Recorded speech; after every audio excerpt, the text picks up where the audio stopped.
Hi guys, నేను ఎక్కడికి వచ్చానంటే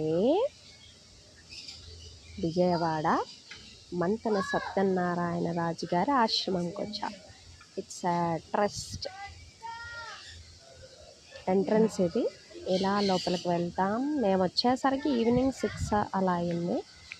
సో ఇది ఎంట్రన్స్. అక్కడ నుండి లోపలికి వెళ్తే రిసెప్షన్. అక్క అమ్మ అందరం మా మమ్మీ. ఇది మన ఆశ్రమం ఎంట్రన్స్. అన్ని బిల్డింగ్స్ ఇలానే సేమ్ ఉంటాయి, యాజ్ ఇట్ ఈజ్ 4 blocks. పక్కనకు వెళ్తే ఇది playing area. Next this one is park. ఇది garden plus continuation park and swings, flowers, entire the garden in వన్లో గార్డెన్ ఇది.